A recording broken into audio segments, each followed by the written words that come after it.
This one's really awesome. Noam Chomsky said, pleased to hear about what you were doing. The savage cuts hardly concealed class warfare are likely to harm England for a long time.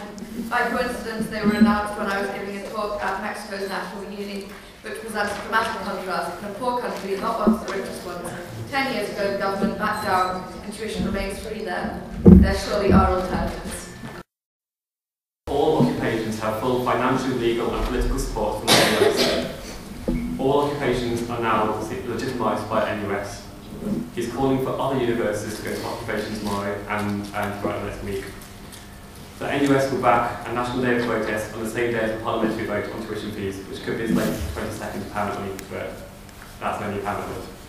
And then they're also going to support any staff such as the UCU taking industrial action of any kind. This is all really positive and far more than we expected to get from him. Now, the next point on the agenda is the demand for 24-hour access, which we have not got yet, which is frustrating. As the latest I've heard is that the administration, because we blocked lectures until they gave us 24-hour access, and they said that if we continue to do that, they'll get an injunction against us. So they'll be allowing lectures. But we've asked UCU and NUS to sign a petition requesting 24-hour access for us.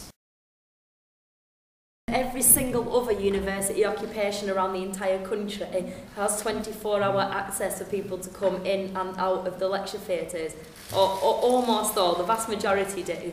It Leeds, for example, on Saturday, because they had access to the building, they had a general assembly of over 200 people with like school kids, college kids, parents, and they've set up parent support groups, and trade unionists came down to show support. We've had quite lengthy discussions about what we want to get out of an occupation, and there are two kinds of occupation. One's a kind of stunt, where you occupy the finance office and it's more just to try and put pressure on management. What we want these occupations to be about is organising centres where we can use them to try and build the cuts groups, build activities around campus, and have a space that we can come back to and organise around, also a space that we can hold lectures and stuff. So 24-hour access is actually quite important. It means that we can have live music and stuff going on into the evenings, which is what they're doing elsewhere. In Leeds, they've got a live video feed with Italian protesters live from the roof of the Colosseum. Tonight they're having a live video link up. But all these kinds of things are possible and can make the occupation something a lot more exciting. And also, it means that we don't have to disrupt lectures as much in the daytime, because we can do a lot more things in the evenings. However, management are clearly shitting it over what we're doing inside the occupation at the moment. And they've had a whole series of basically unreasonable demands, where they told us the riot police were going to come in and clear us out, and obviously no riot police turned up. And then they told us this morning that the lecture was coming in at 9 o'clock, and we had to decide then if people would be allowed in or not.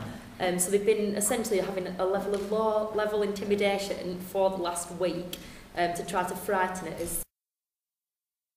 100 people were at a meeting on Sunday, which is called by Education Activist Network and backed by various other anti-cuts demonstrations. There's a series of national demands which delegates from the occupations have agreed on.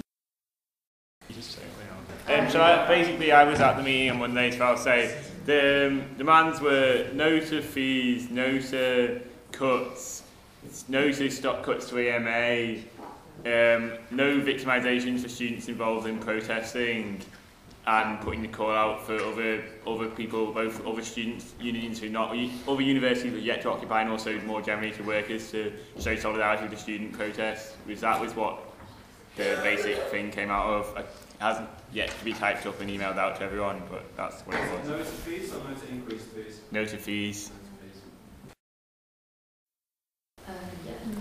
Okay, so raise your hands if you're in favour, hands if you're against, abstaining. Okay, so yes, we accept the national demand. Banner painting, if people think that's a good idea to do in the morning, use the foyer of the University Place, hands up. Hands up if you're against, hands up if you're abstaining. Okay, so we will be doing banner painting in the morning, and we will accept national demands.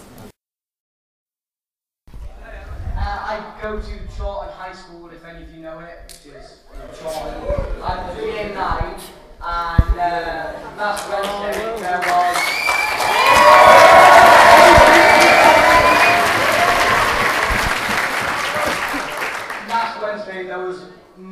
masses of people walking out of my school, and I'm sure that they would have done the same today if it wasn't for the fact that the teachers, under directions from the police, blocked the doors to stop people from leaving.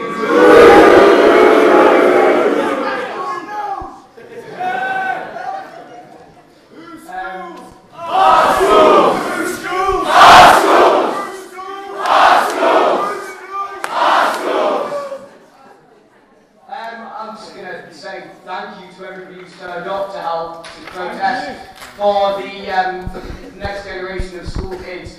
Everybody who's going to have it a hell of a lot worse than people have before us and people will have after us. People like David Cameron's kids. He's not going to have to fucking worry about any of this shit.